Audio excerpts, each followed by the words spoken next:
Good afternoon. Nandito po kami sa kapatid ng aking papa. Inabutan ko sila nagkukupra. Ito yung yung laman ng nyog, yung tinatawag na buay. Ayan. Ayun yung kupra.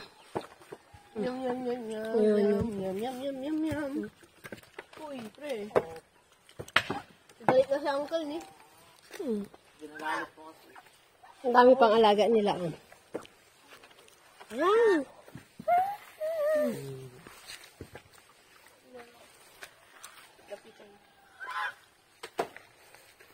Dati nung maliit pa ako, tumira kami dito.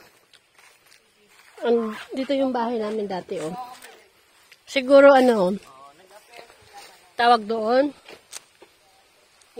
Basta, dito kasi ako ipinanganak. Tapos, I think is 5 years old at ako or grade 1 lumipat kami doon sa isang barangay. Tapos doon ako nag-aral na. Tapos lumipat ako sa nung high school doon na kami sa Rizal. Pero dati may balay kami dito, di ba? Yan ang buhay namin dito sa probinsya, ang ganda-ganda.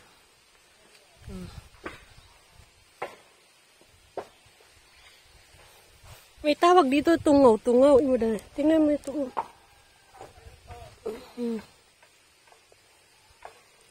Pakita ko sa iyo. Ito yun ang mga wild fruits. Ang mga wild fruits. Ayan, no? Yan sasabi nila tungaw.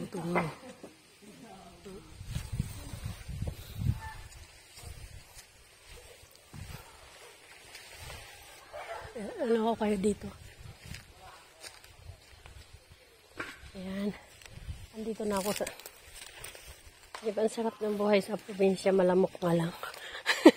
Tignan mo itsura ko. ang itsura ko, diba? Kasi, parang naamoy ko nata ng aking sarili. Amoy, pawis.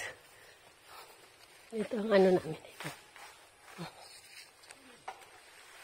Ayan. Ito yung dati namin tinirahan dito. Dito ata. Kalimutan ko na. Ayan. Tingnan mo yung Ang daming buko. Ang daming nyug dito. Ayan, kita nyo yun. Yan ang aming lugar dito sa probinsya. Ayan.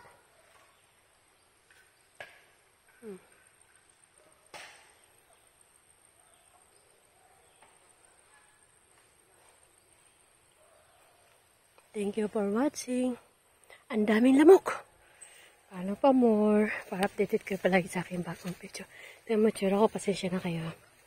Wala, nandito tayo sa probinsya. Mainit. Malamok. Ayun. Ano lang